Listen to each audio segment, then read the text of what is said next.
Hello and welcome to the Get Star Show. This is Charlotte Ida in Nairobi, welcoming our viewers in Kenya and around the world. This show takes a global and exclusive look at the emerging and controversial issues affecting the public in health, education, sports, and arts and culture. But first, let us look at the stories making headlines. A Jamaican singer, Alaine Lawton, who has been in the music industry for 13 years, gave her life to Christ and even got baptized at the Pure in Ministry International Church. This is a year after she collaborated with the secularized gospel artist, Willie Paul. Giving rise to the gospel industry, where we have several secular artists joining the gospel industry.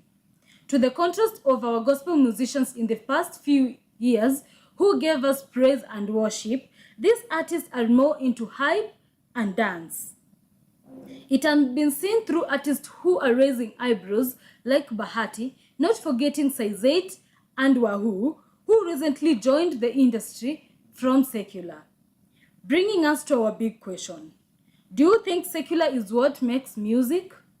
You can join in the conversation through our various social media platforms using the hashtag #GospelMusic. Kata.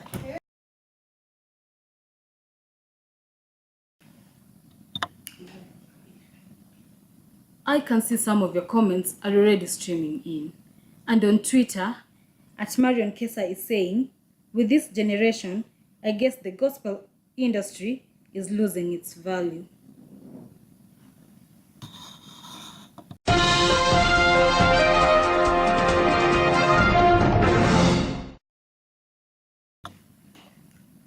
Our senior correspondent, Ivy Kavai, went to the field to find out what are some of the impacts of secularization to the gospel industry.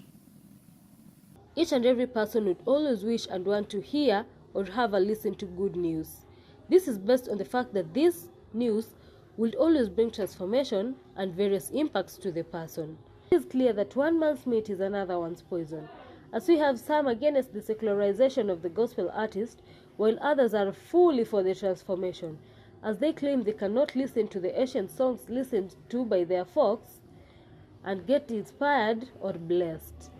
Those who are against this new trend in music claim that they feel like these artists have lost track of time, lack of content, and also are not performing to their expected role in the industry, which is ministry, or rather more of self-praise and recognition.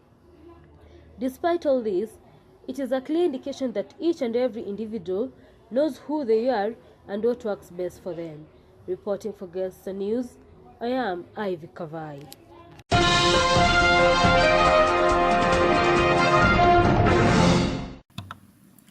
Joining us live is Ivy Kavai, who tells us what the young generation feels about the issue and her views on the same. Now, Charlotte, I can hear you clearly. After interacting with the youth and getting some of these responses, I think it is safe to say that they are a bit undecided on this issue. Some are saying that the secularization of the gospel has made the gospel lose its meaning, and they're saying that these artists are moving to the gospel industry because the gospel industry has a larger audience and it makes more money.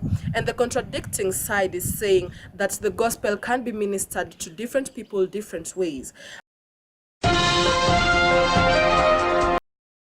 For me, I would say I don't mind the hype that comes with the new trends in the gospel industry for now, because times are changing and the music industry is a dynamic one. You can't minister to my parents the same way you would minister to me and the same way you would minister to my kid brother.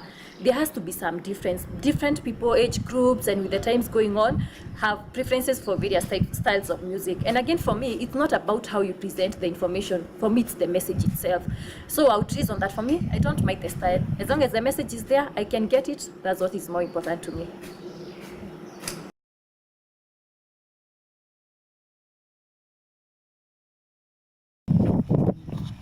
Okay, personally, I'm not into gospel music going into a secular form of way, because these gospel musicians are confusing the younger generation. For instance, when somebody is singing their songs in a hype form of way, it's not appealing to the young people, and they are confusing to people, and it's not also something that is good. are a bit too weird. You see the same dance styles in the clubs and in churches. So I feel that the gospel is losing its meaning when it's being secularized. Back to you in studio, Charlotte. Thank you for that report, Ivy.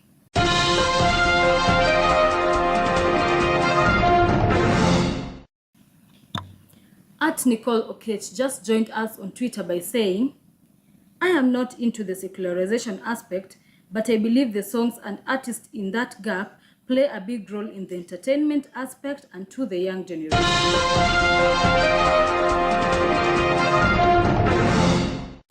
To talk more about the issue, in the studio I'm joined live by a music lecturer, Mrs. Evelyn Ogari, an assistant chaplain, Reverend Josephat Musili, and a welcome all to the program.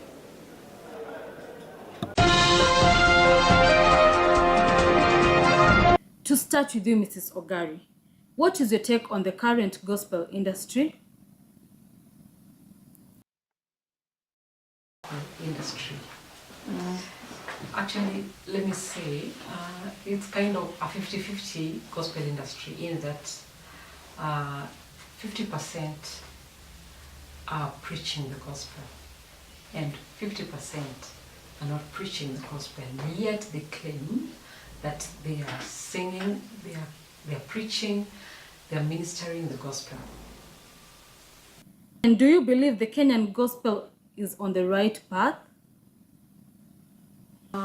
Not really, because, as I said earlier on, 50% is gospel, 50% is not gospel. This is because the current music gospel industry is more of, it has gone more of secular, in that people do not have content that can encourage God's people, that can preach the gospel, that can disciple people.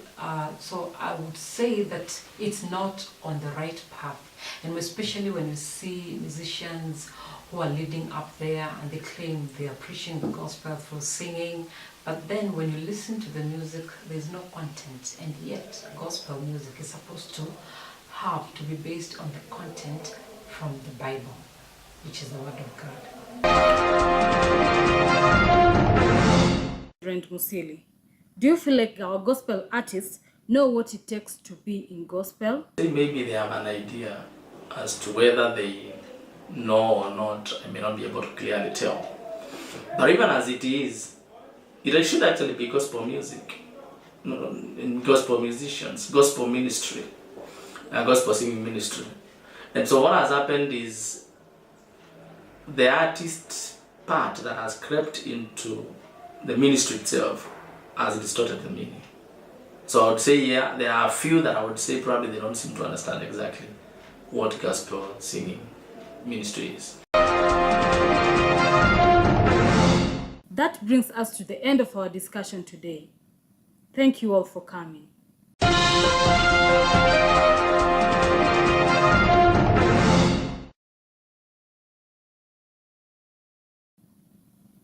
Our social media platforms are still open for conversations, and on Twitter, at Grace Mulandi is saying, I love gospel, be it traditional, contemporary, praise, or worship, they all touch me. Singing and playing the secular gospel songs can have a number of effects. Some are good and some are not so good. I feel like the way the message is delivered does not matter, as long as the required target of audience is reached. Just like some of us are into the praise and worship, different hearts are touched through the hype, which brings about secularization. Bringing us to the end of our show today, you can keep the conversations ongoing through our various platforms on social media using the hashtag #GospelMusic. I have been your host, Charlotte Ida. See you next time. Goodbye.